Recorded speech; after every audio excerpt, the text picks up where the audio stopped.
नमस्कार। प्रस्तुत है आज का चिंतन। व्यक्तिगत स्तर पर उच्च आत्मिक लक्ष्य प्राप्त करना हो तो उसके लिए एकांत में किए जाने वाले जप तप अनुष्ठान ही सही है। आत्म साक्षात्कार और रिद्धि सिद्धियों जैसे प्रयोजन निजी पुरुषार्थ से ही पूरे होते हैं। लेकिन सामूहिक लक्ष्य प्राप्त करना हो, समष्टि का कल्याण, समाज का उत्कर्ष और व्यापक विपदाओं का निवारण करना हो तो आध्यात्मिक प्रयत्नों में भी सामूहिक प्रयत्न किए जाते हैं। सामूहिक प्रार्थना अनुष्ठान, महायज्ञ और युग संधि महापुरस्चरण जैसे प्रयास समाज और विश्व को ध्यान में रखकर ही किए जाते हैं। छोटी मोटी निजी स्तर पर विपत्तियां पुरुषार्थ से दूर हो जाती हैं। उनके लिए बहुत ज़्यादा बल जुटाने की आवश्यकता नहीं पड़ती। लेकिन विपत्ति बड़ी हो, सूखा, महामारी, युद्ध, विग्रह जैसे उपद्रव खड़े रहे हों तो समाज की सोई हुई शक्ति का आवाहन करना होता है। विराट शक्ति को जगाना पड़ता है। यह चर्चा मंत्र साधना के निजी, एकांतिक और सामूहिक स्वरूप का अंतर स्पष्ट करने के लिए की जा रही है। एकांत साधना का जप तप का अपना महत्व है। उससे व्यक्ति का अपना आत्मबल सशक्त होता है। सामूहिक जप तप समाज के आत्म तत्व को पुष्ट बनाता है, उसे आधार देता है, जिस पर दीनहीन दिखाई देने वाले लोग भी खड़े रहकर और निर्वाह कर सकते हैं। मंत्रों में शक्ति है, यह निर्विवाद है। उन्हें ठीक से साधा जाए तो सूखा आसमान बरस उठता है और निर्जीव काया गति करने, सांस लेने लगती है। अपने आत्म विकास के लिए अथवा प्रयोजनों के लिए उनकी साधना का स्वरूप अलग है। जब उन्हें सामूहिक स्तर पर साधा जाता है तो परिणाम निजी प्रयत्नों की तुलना में कुछ भिन्न और विराट स्तर के ही होते हैं।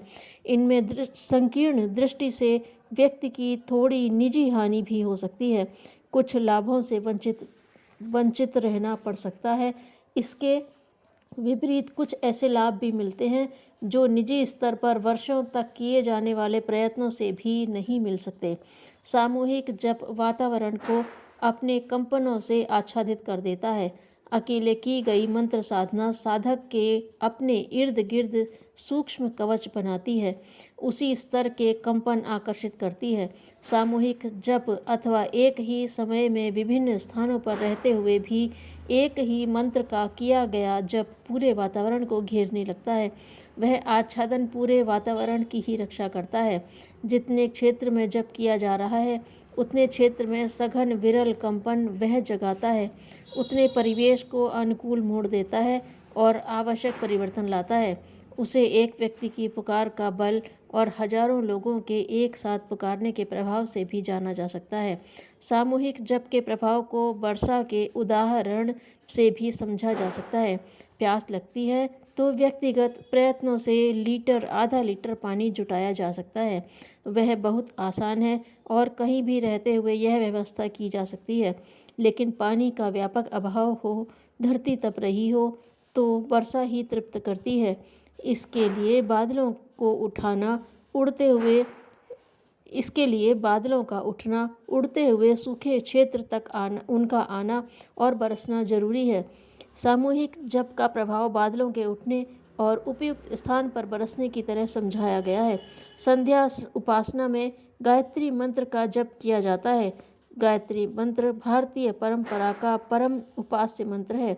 हजारों वर्षों से ऋषि मुनि और साधक श्रेणी के लोग इसे जपते रहे हैं। सामान्य गृहस्थ भी जो नियमित उपासना नहीं कर पाते, उनकी आस्था भी नहीं हो, फिर भी कर्म कांड की औपचारिकता करते हैं तो गायत्री का आश्रय लेते हैं। अब तक कितने ही लोगों ने गायत्री मंत्र का कुल मिलाकर कितना जप किया होगा, इसका हिसाब लगाना कठिन है। हिसाब लगाना तो दूर की बात है, इसकी कल्पना करना भी कठिन है। हजारों करोड़ों लोगों ने 10-15 वर्ष से लेकर 60-70 वर्ष तक प्रतिदिन गायत्री मंत्र का जप किया होगा। उस जप का प्रभाव सूक्ष्म आकाश में संव्याप्त है। युग संधि महापुरस्चरण साधना के अंतर्गत इन दिनों जितना सामूहिक जप किया जा रहा है वह हजारों वर्षों से किए गए जप प्रभाव के साथ संयुक्त होता है। प्रभाव के उस महान सागर से जुड़कर महापुरुषचरण साधना भी हजार लाख गुना फलदायी हो रही है। उसके फल और प्रभाव को इन दिनों चल रही उथल पुथल के रूप में देखा जाना चाहिए। कुछ दैवी आपदाएं चिंतित भी करती हैं। उन्हें विरेचन, स्वेदन जैसे चिकित्सा कार्यों के रूप में देखना चाहिए और आश्वस्त रहना चाहिए कि स्थायी प्रभाव शुभ ही होगा। सामूहिक साधनाओं का एक प्रभाव यह भी होता है कि उनसे निर्दोष नासमझ लोगों का हित भी सधता है। चौके में बनाया भोजन स्वयं के और परिवार के लिए ही खप जाता है। बहुत हुआ तो एकाध व्यक्ति को और खिलाया जा सकता है, लेकिन बहुत से लोग मिलकर विपुल सामग्री से भोजन तैयार करते हैं तो वह लंगर या अन्य क्षेत्र जैसी व्यवस्था हो जाती है। 10-20 लोगों द्वारा किया गया वह प्रयत्न सैकड़ों लोगों को तृप्त कर सकता है। सामूहिक साधनाएं भी उसमें लगे साधकों की तुलना में कई लोगों को लाभ पहुंचाती हैं, उनकी आध्यात्मिक क्षुधा को तृप्त करती हैं। जिन जातियों अथवा समाजों ने संगठित प्रयत्न किए और लौकिक क्षेत्र में ऐतिहासिक सफलताएं प्राप्त की, उन्होंने सामूहिक उपासना को महत्व दिया है। मुसलमानों द्वारा शुक्रवार के दिन तथा ईद आदि अवसरों पर सामूहिक नमाज, ईसाइयों द्वारा रविवार को चर्च में सामूहिक प्रार्थना, बौद्धों का संघ ध्यान, सूफियों की नृत्य साधना जैसे कई उदाहरण हैं। वैदिक परंपरा में ज्ञान याग भी सामूहिक उपासना का ही एक प्रकार है।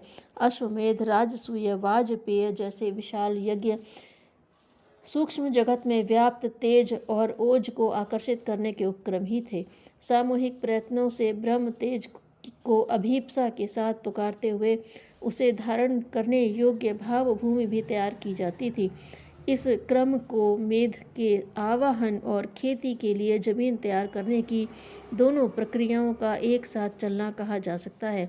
यज्ञ महायज्ञों के अलावा ऋषि आश्रमों में वेद पाठ, सामूहिक जप, अनुष्ठान आदि कृत्य भी चलते थे।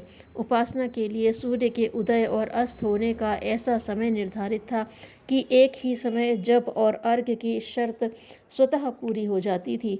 किसी भी जप तप से पहले संकल्प करना ही पड़ता है। निजी उत्कर्ष अथवा आत्मकल्याण के लिए मयोत्पादुरित क्षम पूर्वकम और काम्यों कर्मों के लिए विजयार्थ, संतान लाभार्थ, सामूहिक कल्याण के लिए राष्ट्र रक्षार्थ, विश्व कल्याणार्थ जैसी भावनाओं को व्यक्त किया जाता है। संकल्प में उद्देश्य जोड़ने का नियम पूरा करना ही होता है, उसके बिना जब तब अधूरा समझा जाता है। एक ही समय में एक ही उद्देश्य के लिए की गई उपासना सामूहिक जप की श्रेणी में आती है। उसका प्रभाव भारत के गौरवमय अतीत के दिनों में देखा गया है। इन दिनों साधना, स्वाध्याय और सामाजिक संस्कार के प्रयोग नियमित चलते रहते थे। कहना न होगा कि भारत की गौरव गरिमा को स्थिर रखने में शुद्ध आध्यात्मिक स्तर के प्रयत्नों का योगदान विलक्षण ही था। उसे आधारभूत श्रेणी का ही मानना होगा। धन्यवाद।